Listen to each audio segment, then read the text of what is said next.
L'affaire Martinez-Zogo est aussi une affaire d'État. Les services de renseignement ont été utilisés et ces services de renseignement devaient aussi servir en gang, en clan, pour atteindre rapidement le pouvoir, contrôler la DGRE, contrôler les finances, contrôler la police, comme on l'a souvent entendu dans des audios, et même contrôler la DSP, puisqu'on a aussi entendu des échanges entre les hommes-là, Pablo Escobar, du groupe L'Anecdote, avec le patron de la DSP, la direction de la sécurité présidentielle. Cela veut tout simplement dire que c'était quelque chose qui était bien organisé. Et d'ailleurs, vous avez vu la conclusion de la commission mixte, ou alors l'une des conclusions, où ils disent carrément que, eh bien, les informations colportées, collectées, autant pour moi, auprès de Danoué, permettaient de déstabiliser également aussi, non seulement les services de renseignement, l'État, et d'ailleurs aussi alimenter les services étrangers.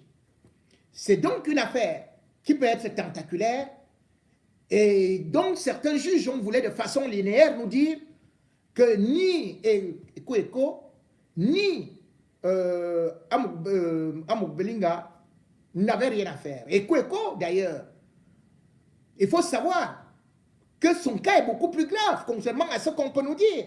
Même si, dans les auditions, on ne trouve pas qu'il était sur le terrain, mais il était responsable. Mais beaucoup plus inquiétant, c'est que le juge Ndié a fait une descente dans les bureaux de la DGRE pour aller vérifier, parce que Danoué disait Ekweko m'a reçu le 23, mais Ekweko, lui, parce qu'il n'était pas encore relevé par le chef de l'État, et ses collaborateurs avaient bien peur que quand il va revenir, il risque de passer aux lunettes. Ils étaient obligés de dire que non, on ne se rappelle pas avoir vu Danoué ce jour-là. Et pourtant, il insistait. Maintenant, pour confondre Ekweko, c'était quoi? C'était les caméras de surveillance. Eh bien, le juge Ndié est donc descendu au niveau de la DGRE. Stupéfaction, il est arrivé, certes, il a vu qu'il y avait les caméras de surveillance dans la salle de l'opération, la direction des opérations, qu'il y avait bel et bien les micros, et aussi chez Ekweko, et même aussi dans les couloirs. Mais lorsqu'il a demandé d'obtenir ces éléments, les enregistrements de ces jours-là, c'est-à-dire que les jours que Danoué insistait, qu'il était bel et bien là, qu'il a vu bel et bien Ekweko a déclaré que les caméras ne fonctionnent plus. La vidéosurveillance ne fonctionne plus. Comment ça? On a constaté que ce n'est pas toutes les images depuis plusieurs années avaient été effacées. Et Ekweko savait donc ce qu'il préparait. Il savait là où ils allaient. Et il savait que s'il laissait ces images-là, eh bien, on allait l'attraper. Quand on voit donc justement cette histoire, l'assassinat de Martinez-Zogo, puisque quand on puise dans les caisses de l'État et qu'on a beaucoup d'argent, eh bien, l'argent, c'est le nerf de la guerre. Mais aussi, il faut voir que l'âge de Paul Biya, aujourd'hui, fait de telle sorte que les gens parlent et regardent ce qui va se passer après. Ils savent qu'à son âge, il doit mourir. Ou alors, tout au moins, il va s'affaiblir. Nul n'est éternel. Il ne faudrait pas que des gens sortent des yeux si je dis que Paul Biya va mourir. Puisque moi-même, je vais mourir. Vous allez mourir. Tout le monde va mourir. Paul Biya n'est pas éternel. Mais alors, les gens ont voulu profiter de tout faire pour évacuer les caisses de l'État, telles que Moutazi. Vous avez vu que son nom, son numéro, figure bel et bien là. Et qu'il est proche d'Amouk Belinga.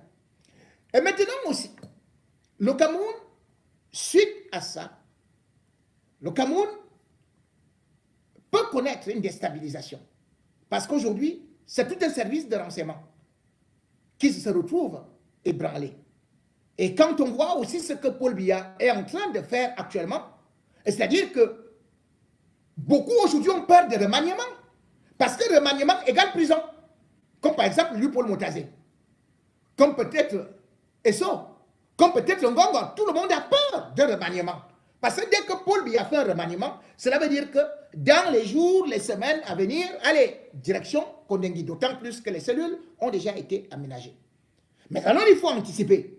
Certains commencent donc à penser à un coup d'État. Le coup d'État, c'est quelque chose qui ne peut pas être seulement un rêve illusoire. Mais c'est quelque chose qui devient réel de plus en plus. Depuis qu'on en a vu au niveau du Mali, au niveau du Burkina Faso, depuis qu'on a vu également que c'est allé au niveau du Niger, que c'est venu à côté de nous, justement, là où, à côté là, avec Oligui Nguema. Et là, maintenant, de plus en plus, ça devient menaçant, d'autant plus que la santé du président Paul Biya est aussi un peu inquiétante et que ces services de sécurité, comme on dit par exemple, ont été infiltrés. Infiltrés lorsqu'on sait par exemple que plusieurs milliards ont été dilapidés au niveau de la DSP sous le couvert du général Aïvo. Alors, ce qui me fait parler de ça aujourd'hui, c'est pas moi, mais c'est les Américains. Or, les Américains, généralement, ils passent toujours par la presse qui a une certaine notoriété, une presse qui a ce qu'on appelle les câbles diplomatiques et qui voit souvent vite.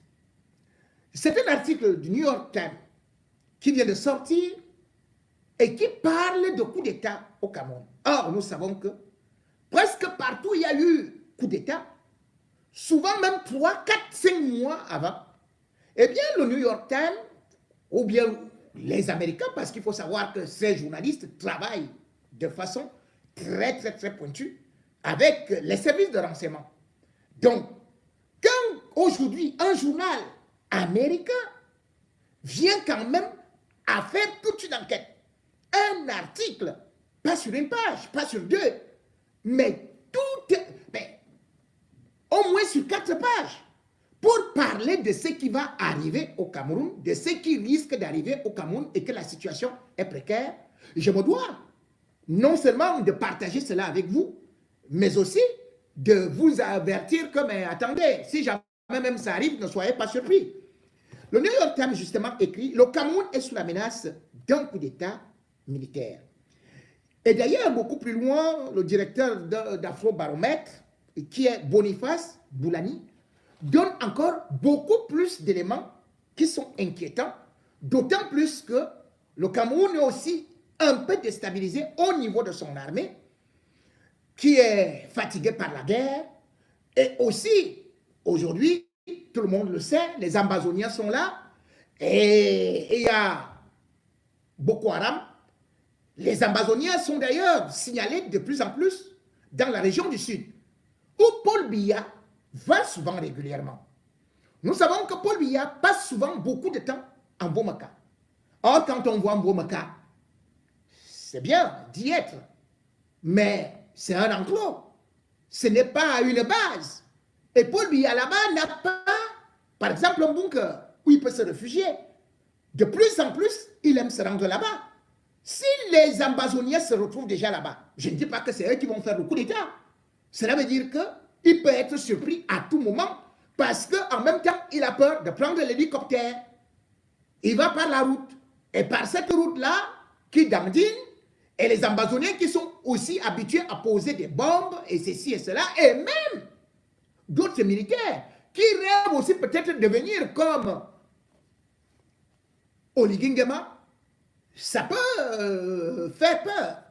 D'ailleurs, je peux vous lire un Allemand, c'est un journaliste, qui a écrit ceci. Il s'appelle Franz Kraus. Il dit, ce que le général Tchani, commandant de la garde présidentielle du Niger, et jadis grand ami de la France, et M. Bazoum, déploie et impose aujourd'hui, dans ce pays, le colonel Bokor Bondo, commandant de la garde rapproché de M. Biya, se sentant lui aussi éventuellement appelé par le peuple, pourra, avec des facilités similaires, le déployer et l'imposer au Cameroun. Fin de citation. Ce n'est pas un rigolo qui le dit. Et connaître le colonel Akor Bondo et y établir, lorsqu'on disait déjà justement que beaucoup de choses, avec le coup d'État au Gabon, pouvaient déstabiliser le Cameroun. Et d'ailleurs, on a pu constater comment est-ce que le régime Biya avait perdu des pédales lorsqu'il y a eu coup d'État au Gabon.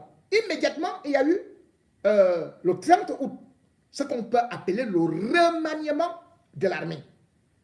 Et ça ne s'est pas arrêté là. Et il y a eu, justement, Paul Biya a désigné Ngondayolo, qui avait été ambassadeur du Cameroun au Gabon, de suivre la situation là-bas de façon pointilleuse, méticuleuse.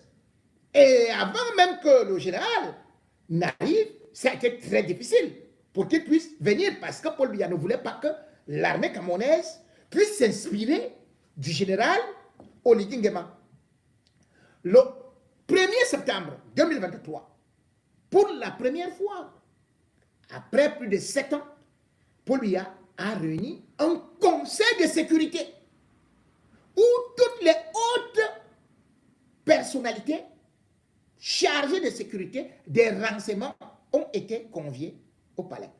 On n'a pas eu de compte rendu. La CRTV, Cameroun Tribune n'en ont pas parlé. Mais on a vu cela comme étant une certaine panique. La panique est d'autant plus grande qu'aujourd'hui, il y a des rivalités aussi même au sein de l'armée. Gui, divisé pour mieux régner, c'est ce que Paul Biya a fait. En venant avec le BIR, il se disait que, oui, ça c'est un corps qui peut mieux me défendre dans telle ou telle circonstance. Mais au palais également, il y a des rivalités. Parce qu'aujourd'hui, vous avez entendu parler du colonel Bokwa Bondo. Le colonel Bokwa Bondo est né en 1972, donc il est jeune. Comme Oligui Nguema, il est entré à la garde présidentielle en 1999. Et puis, il faut savoir qu'aujourd'hui, il est beaucoup aimé. Il se fait même surnommer, appelé Petit Jésus. Petit Jésus. Paul Biya le considère comme l'un de ses fils. La preuve, il a d'ailleurs eu à faire qu'il porte le... Tant qu'il a nommé, il n'était pas colonel. Mais je crois qu'il est devenu colonel quand là. Je crois qu'il est devenu... Le 1er janvier 2019. Parce qu'il a été nommé commandant de la garde présidentielle depuis 2014. Donc ça fait quand même 10 ans qu'il est là. Donc il a les pieds sur terre. Il a des ramifications. Il est à côté de Paul Biya. Il est au palais. Pourquoi Bondo?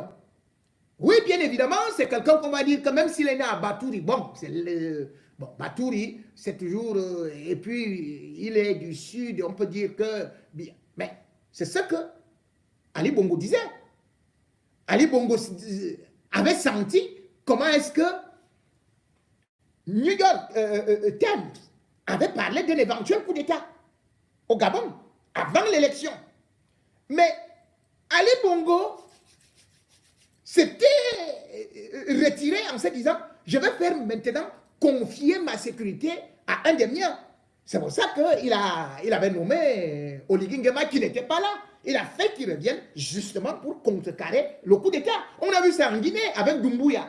Doumbouya avait été rappelé par Alpha Condé parce que Alpha Condé avait peur d'un coup d'État. Donc il voulait un des siens. Or dans l'armée, oui, même dans la vie, encore que Ndita peut nous dire, voilà, même quand on est avec sa femme, elle peut vous faire un coup d'État, hein, on va y revenir hein, un peu après là, tout ça là. On finit d'abord ça. Mais pour vous dire tout simplement que lorsqu'on parle de coup d'État et que les spécialistes, ceux-là qui aujourd'hui aussi regardent sur la fin de la France-Afrique, parce qu'aujourd'hui, Paul Biya représente la France-Afrique. Or, les anciens dirigeants sont actuellement combattus par la nouvelle génération, surtout au regard de leur relation, de leurs racines avec la France-Afrique. Aujourd'hui, beaucoup de jeunes Africains considèrent que les militaires sont devenus des vrais révolutionnaires. On n'a qu'à regarder comment Olivier Nguema est devenu un peu populaire au Gabon, même si actuellement, ce qu'il est en train de vouloir faire là risque de lui coûter très cher parce qu'il vient de s'attaquer à une structure, je vais y revenir, qui a souvent eu à nourrir la France. C'est la mamelle nourricière de la France. Cela peut lui causer des torts parce qu'il n'a pas encore eu à mettre une bonne sécurité. Mais bon, là, il peut être en danger. Mais quand on voit de l'autre côté, par exemple, au Mali, vous voyez comment est-ce que le président est là-bas, comment est-ce que le colonel Assimi Goïta, il est considéré par beaucoup de panafricanistes comme étant un nouveau Sankara, ou encore quand on regarde ce qui se passe au Burkina Faso, ou même au Niger avec le général Tchani qui est en train de tenir tête, pas seulement aux Français, mais maintenant est en train de demander aux Américains de partir.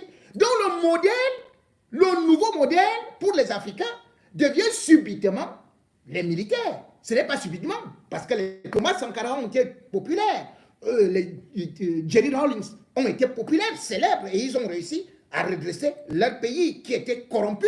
Donc du coup, beaucoup aujourd'hui supplient même qu'il y ait un coup d'État. Ce n'est pas moi seul qui le dis, hein.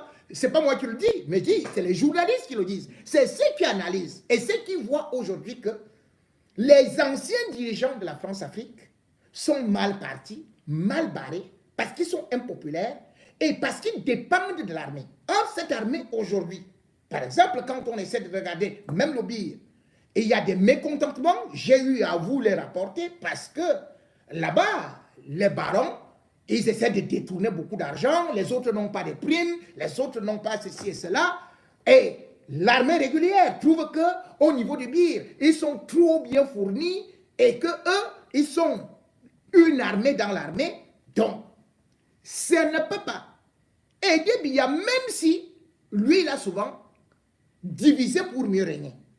Mais ce qui est encore beaucoup plus intéressant, c'est que non seulement l'affaire du petit Jésus qui peut contrôler les bases de... Vous avez la GPS, c'est Obilier, Kounou, je crois, Minkama et Ndjore. Ce qu'il y a, c'est que vous allez voir Biyar essayer de refaire toute son armée. Okay. Dès qu'il y a eu le coup d'État au niveau du Gabon, par exemple, comme j'ai dit le 30 août 2023, il a signé le décret pour remanier les services centraux du ministère de la Défense, les centres d'instruction, les bureaux logistiques de transmission et d'informatique, de l'armée de terre, de l'armée de l'air et même marine. Voici comment est-ce qu'il a essayé de rétablir un peu ça. Peut-être pour retarder l'échéance. Le capitaine de vaisseau, Adjiaga Ndjeyi Félix, c'est lui qui a été nommé maintenant comme patron au contrôle général des armées. Parce que je vous ai dit que même au palais, vous avez ici un monsieur qu'on appelle Akwa Bondo. Mais il y a la direction de la sécurité présidentielle avec le vieux général Aïvo qui savait que Biya lui faisait trop confiance. Mais depuis un certain temps, lui-même n'a plus trop accès à Biya. Mais il a aussi des éléments là-bas. Et les badges et tout et tout et tout. Donc, c'est lui d'ailleurs, quand le coup d'État de 84 avait raté, c'est lui, il était l'un des éléments. Mais aujourd'hui, il est beaucoup plus en retrait. Parce que Biya a aussi découvert qu'il avait trop d'acquaintances avec le clan Amougou Belinga et tout ça. Bon, donc au palais, il n'y a pas une sérénité quelconque. Vous allez voir que au niveau de la gendarmerie, il a changé. Ne regardez pas seulement Galax et Toga Galax. Il a nommé une inspectrice générale de gendarmerie. C'est une femme. Hein. Elle s'appelle Mfono Ndong, Paulette. Maintenant, il y a l'inspection générale des armées. Il a nommé là-bas Nzanam Wondo Christophe. Mais il n'est pas seul. Ils vont se bousculer là-bas parce que ça devient une coordination. Ça devient une... C'est-à-dire que c'est plusieurs pilotes dans le même corps. C'est un peu confus. Parce qu'il sera là-bas aux côtés du... Il est là-bas aux côtés du colonel, le colonel Victor Enten, moi. Le colonel Patrick Romaric Ndiongene. Et le colonel Richard Bayan Digdim. Mais au-delà du New York Times, il y a d'autres organisations qui ont donné la même alerte. Et c'est ça qui fait comprendre que est-ce qu'on peut donner des alertes comme ça par hasard? Je vous prends par exemple l'Institut Denis Orley pour la paix, en abréviation DHPI. L'Institut a sorti un rapport que je ne peux pas vous lire entièrement parce que c'est très long, mais je fais un résumé en une phrase. Il dit: les Camerounais veulent la destitution de Paul Biya.